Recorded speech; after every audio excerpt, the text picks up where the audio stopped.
meie hakkame tegema pelmeene. Teeme pelmeene.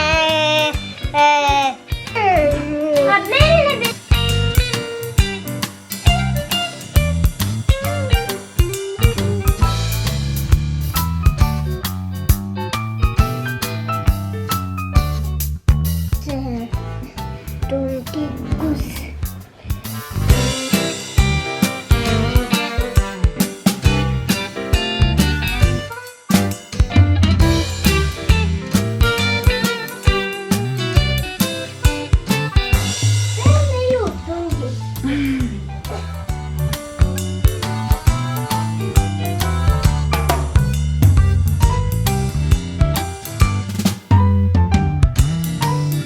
Väikeste laste vanemad, te kindlasti teate seda olukorda, kus te hakkate süüa tegema ja lõpetate ise. Nii et see video, mis pidi olema lastega koos söögi tegemine, see on täpselt selline, nagu lastega koos söögi tegemine on.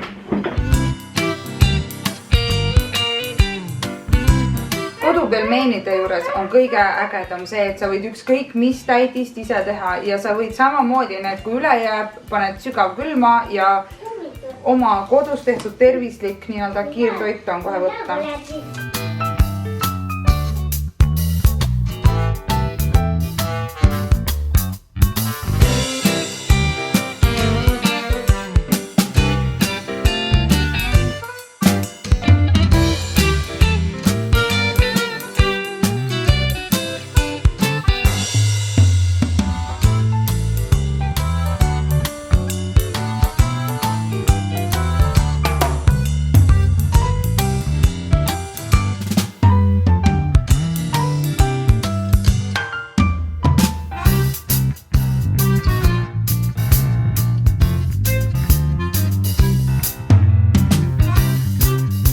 Pelmeenid on panni peal ja neid tuleb pruunistada natuke mõlemalt poolt, seejärel lisada vett, gaas peale ja haududa 5 minutit. Tegelikult koos kokkamine on vahest ka see, et tuleb olla andestav nii enda suhtes kui laste suhtes, kui selline tuleb olla loominguline, tuleb arvestadagi, et sellest ei tule midagi välja ja söök ikkagi valmis teha.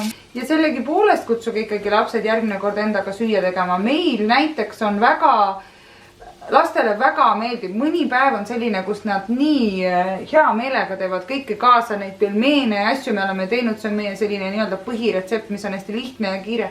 Täna läks kuidagi vaevaliselt. Lapsed ei tahtnud väga koostööd teha, aga sellest ei ole midagi.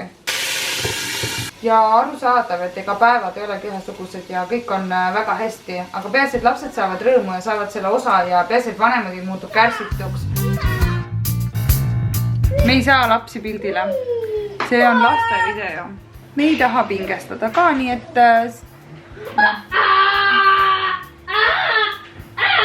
Pelmeenid on imehead.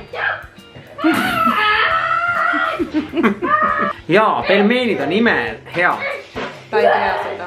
Aku. Ma ütle siis ruttu ära, mis öelda on. Et selline saigi meie lastega koos söögi tegemise video ja lastega koos söögi tegemine vahel ongi selline.